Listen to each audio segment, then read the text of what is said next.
It was late October during the fall, and I was in my second year of college. I shared a small dorm room with a girl named Kylie. We didn't talk a lot, but she was a good roommate. Kylie was very friendly and liked to meet new people. She was always going out to do fun things. I was different.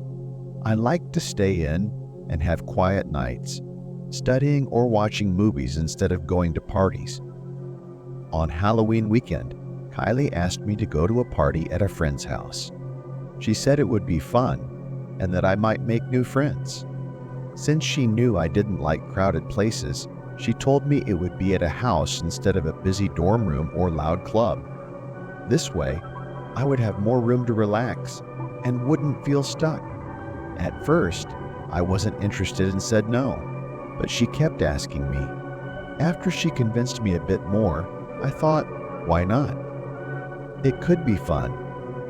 So, I decided to go with her. Since it was a Halloween party, I wanted to wear a costume, but I didn't have much time or money. I ended up buying a simple ghost costume from Spirit Halloween. It wasn't the best, but it was good enough for Halloween. By 8 p.m., Kylie called an Uber to take us to her friend's house, which was about 10 minutes from campus. Our town wasn't very big, so even a short drive felt like we were going to a different place. When we got there, I saw that the house was on a mostly empty road. It was decorated with all kinds of Halloween lights and fun, inflatable decorations. Glowing orange lights were hanging on the porch, and spooky ghost figures, and a big inflatable spider on the lawn. I started to feel a little more excited because it looked like the people throwing the party worked hard on the decorations. When we walked inside, I saw that the party wasn't too crowded. There were only about 10 to 15 people, all around my age. It wasn't overwhelming, which made me feel better. We spent the night drinking, talking, and playing games, and to my surprise, I had a great time. I was really glad I decided to go. I didn't make a lot of new friends, but I felt comfortable and happy just being with people and enjoying the Halloween vibe. By 1 a.m., I started to feel tired and wanted to go back to campus. I looked for Kylie and found her talking with some friends, but it was clear she had been drinking more than I had and was too drunk to leave. She told me she was going to stay the night at her friend's house, so I would have to find my way back. I didn't feel comfortable asking anyone else for a ride since I didn't know them well, and most had been drinking too. I stepped outside to figure out what to do. I opened the Uber app on my phone and saw that the fare was $30 a lot for a quick 10-minute ride. I didn't have that much in my bank account and didn't want to spend what little money I had. I was a bit tipsy, which probably made me think differently, and I thought, it's only about a 10-minute drive. It can't be too far to walk. I thought it would be a 35 or 40-minute walk, so I decided to go for it. I started down the road, leaving the bright lights and music of the house behind. The road quickly got dark and quiet, with only a few streetlights here and there. I walked through long stretches of darkness before reaching another light from a street lamp. The further I went, the creepier it felt, with the sound of leaves crunching under my feet and the cool October air making everything seem a little spookier. After walking for a while, I noticed a car parked on the side of the road a little behind me. At first, I didn't think much of it, but every time I looked back, it seemed to be getting closer, like it was following me slowly. I started to feel uneasy and kept checking over my shoulder. Eventually, the car disappeared, and I figured they must have turned around or gone down another road. A few minutes later, I heard a car engine behind me again. When I turned around, I saw a car slowly moving through the fog, and this time, the headlights were off. It pulled up beside me, and inside was a man with a patchy beard and a strange smile. He rolled down his window and said, "Where are you going?" "It's pretty late to be out here alone, don't you think?" I felt uneasy, but tried to stay calm. I told him I was fine and didn't need any help, then kept walking, hoping he would leave. Instead, he kept following me, slowly moving forward to match my pace. He raised his voice a bit and insisted, "I'll give you a ride." It's not safe to be walking out here alone. His tone had changed and sounded more aggressive. When I looked over at him again, the friendly smile was gone. He now had a tense expression, and his eyes were fixed on mine in a way that made it clear he wasn't asking. He was demanding. Just as he started to open his car door, I saw another pair of headlights coming through the fog down the road. A car was coming our way. I quickly ran into the middle of the street, waving my arms to get the driver's attention. The man jumped back into his car and sped away as the other car got closer. Thankfully, it turned out to be one of the guys from the party, someone I vaguely recognized. I explained what had happened, and he offered to drive me back to campus, which I gratefully accepted. As I sat in the car on the way back, I realized how close I had come to real danger. I sobered up almost instantly, and the fear hit me hard. If that other car hadn't come by when it did, I could have ended up missing, with no one knowing where I was. It was a terrifying experience that taught me an important lesson about staying safe, especially when I'm alone at night.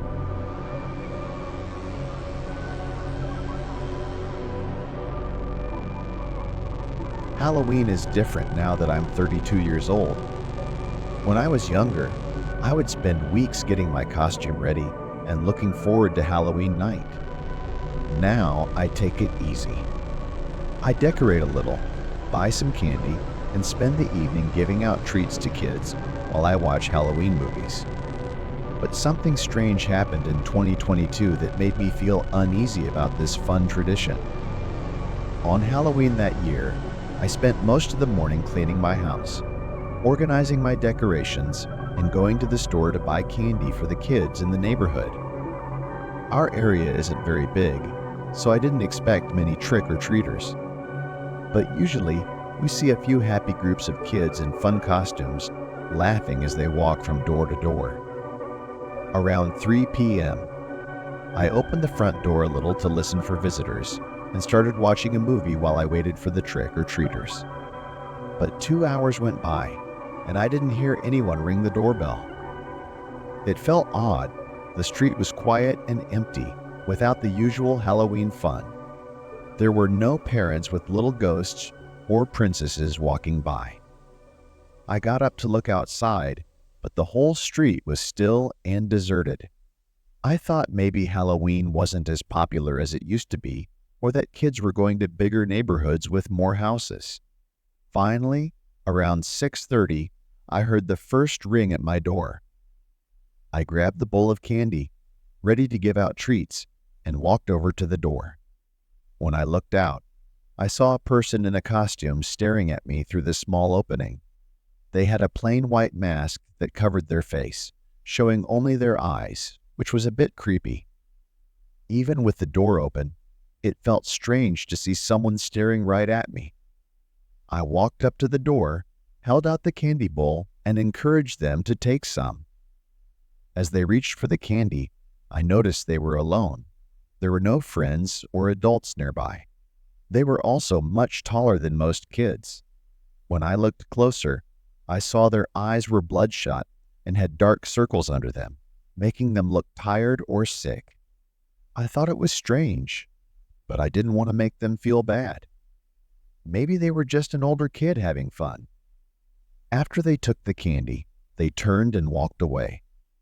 I set the bowl down, feeling a bit uneasy, but thought it was just a weird Halloween.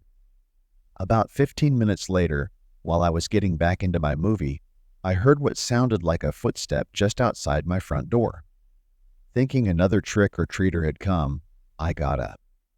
But when I turned around, my heart skipped a beat. The same person in the white mask was now standing inside my house, near the entrance. They hadn't rang the doorbell or knocked. They had just walked in. "Can I help you?" I asked, trying to keep my voice calm. The masked figure stared at me in silence, their gaze intense and creepy. After a few long seconds, they slowly backed out of the house without looking away. I stood there, frozen, watching them walk down my driveway, glancing back at me a few times as if they wanted to see if I was watching them. I felt scared and confused. Who was this person? And why did they come into my house? They didn't seem like a kid. Something was wrong, and it wasn't just a silly Halloween prank. I started to worry about the safety of my neighborhood, especially with kids out trick or treating. I decided to call the police to tell them what happened. As I started dialing, I heard footsteps coming to the front door again. But this time, there was no ring, no knock, just silence outside. I quietly walked over and looked through the peephole, hoping it was just another trick-or-treater. Instead, I saw a man standing there, as if he was waiting for me to open the door. It was almost like he could sense me watching, because he suddenly called out, "Hello? I'm looking for my kid. Have you seen them?" He looked to be in his mid-40s, wearing a brown long-sleeved t-shirt and blue jeans, standing casually on my doorstep. I didn't believe him. Something about him felt wrong, and I was glad I trusted my instincts. He looked around, then leaned closer to the door, staring as if he could see through the peephole. I noticed the same dark circles and bloodshot eyes I had seen earlier under the mask, and it sent a shiver down my spine. I quickly stepped away from the door and continued my call to the police from another room, too scared to confront him. After a few tense minutes, I went back to check the door, but he was gone. When the police arrived, I told them everything that had happened. They did a quick search around my house and found something disturbing: a white mask and costume hidden in a bush along the side of my house. It looked like the man had thrown away his disguise quickly, maybe realizing I was catching on to him. It was a scary sign that he had meant to trick me, pretending to be someone else. Unfortunately, the police couldn't find him that night, even after searching the area. I was left feeling shaken and very uneasy. Halloween was supposed to be a night of innocent fun, but this person had bad intentions. I can only hope he didn't go on to hurt anyone, especially with so many families and children out that night. The whole experience reminded me to be more careful, even on a night that is meant for fun and tradition.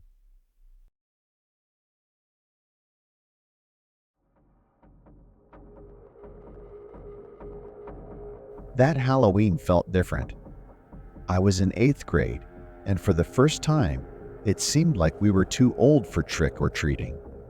Dressing up and going door to door for candy wasn't as exciting anymore, and none of my friends had big plans.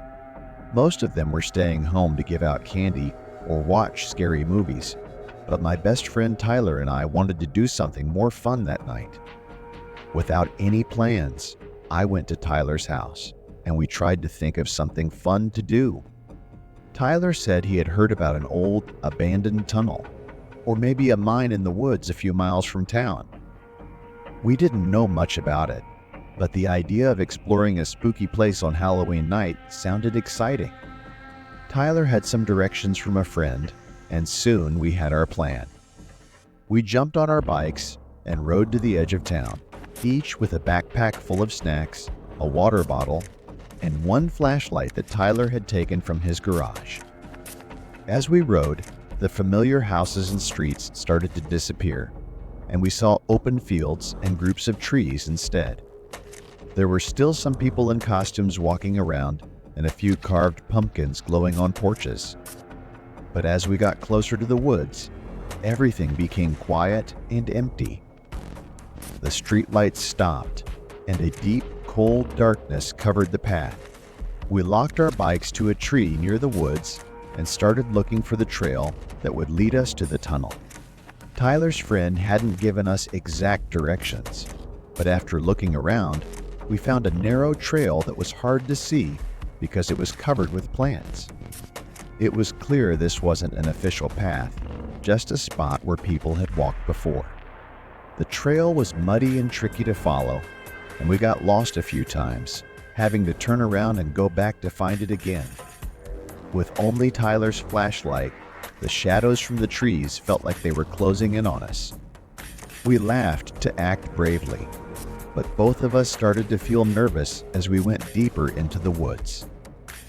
After about 40 minutes of walking along the path in almost complete darkness, we found a small clearing in the trees. Across the clearing was what we had been looking for, the entrance to the tunnel. It was a narrow, jagged opening in the side of a hill, dark and scary, with loose rocks scattered around it. Dust and small pebbles covered the ground, and inside the entrance, the tunnel went deep into complete darkness. Tyler walked up to the entrance and shone his flashlight inside, showing rough stone walls covered in cobwebs and dust that floated in the light. I felt a chill run down my back, and without thinking, I looked back at the woods. For a moment, I thought I saw something move near one of the trees. My heart raced, and I asked Tyler to shine his light over there. We both stared into the shadows, but there was nothing. I told myself it was just my nerves, maybe a branch moving in the wind. Still, having Tyler with me made me feel braver, and when he pointed the flashlight back at the tunnel, we both took a deep breath and stepped inside. The tunnel was quiet, except for our footsteps echoing down the long, narrow path. Each step seemed to make the tunnel feel even longer. We walked slowly, with Tyler holding the flashlight steady. A strange silence filled the space, and I kept glancing back, expecting to see someone or something behind us. After walking for a little while, we heard a sound ahead, a soft noise, almost like a whisper, but it was hard to tell what it was. The sound seemed to come from deeper in the tunnel, making it hard to know how close or far away it was. Tyler and I shared a nervous glance. He pointed the flashlight further down the tunnel, but the light hardly reached into the thick darkness. The whispers grew louder, and it was clear they were real, bouncing back from somewhere in the tunnel. Without saying anything, we both turned and started walking quickly back to the entrance, getting faster with each step. As we rushed back, the whispers seemed to follow us, getting louder and closer. I kept looking back, but all I saw was darkness, a blank space that swallowed everything beyond a few feet. Just as we got to the entrance, Tyler suddenly stopped. About 10 yards away in the clearing stood a man, watching us quietly. He looked like he was moving toward the tunnel, his face hidden in shadow. Panic shot through me, and without thinking, we both ran into the trees, sprinting as fast as we could into the woods. I didn't dare look back to see if the man was following us. After a few minutes, we slowed down, breathing heavily, each of us looking over our shoulders, half expecting to see the man behind us. We tried to figure out what had just happened.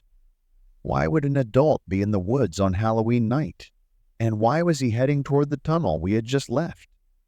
We wondered if he might have wanted to trap us inside or block our way out. Maybe the whispers we heard were from other kids or people working with him, but we couldn't be sure. Everything felt wrong, like something from a horror movie, and I was glad we had turned back when we did. As we finally made our way back to town, still breathing heavily and with our hearts racing, we kept looking over our shoulders, even when we reached the main street. It felt like a dream, as if we had stepped into a nightmare and somehow escaped just in time. That Halloween night, Tyler and I learned that being curious can sometimes lead to trouble.